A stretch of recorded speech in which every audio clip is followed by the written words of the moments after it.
In the heart of a bustling city, amidst the cacophony of daily life, there lived a man named Elias. He was known not for his wealth or status, but for his unwavering commitment to virtue and righteousness. Elias was a simple man by appearance, with weathered hands that spoke of hard work and a face lined with wisdom earned through years of quiet contemplation. Every morning, Elias rose before dawn. He would walk through the narrow streets, greeting neighbors with a warm smile and a helping hand where needed. His days were spent in service to others, whether repairing a leaky roof for an elderly widow, tutoring children in the local school, or simply listening to the troubles of those who sought his counsel. People often wondered about Elias's source of strength and guidance. Some said he had a deep faith that anchored his actions, others believed he possessed an innate sense of morality that guided his every decision. Yet, Elias himself never sought recognition or praise. He believed that true virtue lay not in public acclaim, but in the quiet fulfillment of duty and the upliftment of those around him. One chilly evening, as Elias walked home from yet another day spent in selfless service, he noticed a commotion near the town square. A young man, known for his reckless ways, stood accused of theft. The crowd was eager to see justice swift and harsh. Elias approached the scene with calm determination. He listened attentively to both the accusers and the accused, weighing their words with the precision of a judge.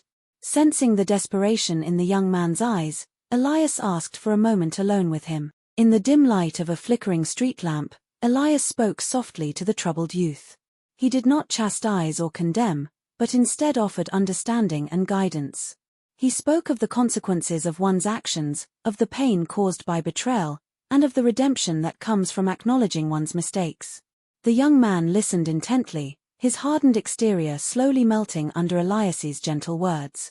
For the first time in his tumultuous life, he felt seen and understood not as a criminal, but as a human being capable of change.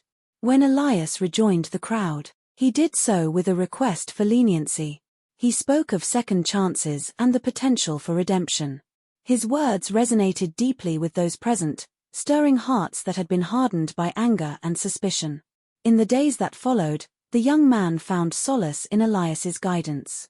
He began to mend the relationships he had fractured, seeking to repay the trust he had betrayed.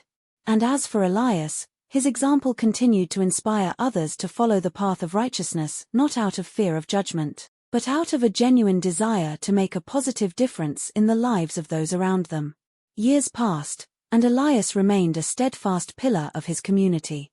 His legacy was not measured in material wealth or worldly acclaim, but in the countless lives he had touched and the hearts he had quietly healed. For Elias knew that true virtue lay not in the grand gestures, but in the daily choices that reflected a commitment to kindness, integrity, and compassion.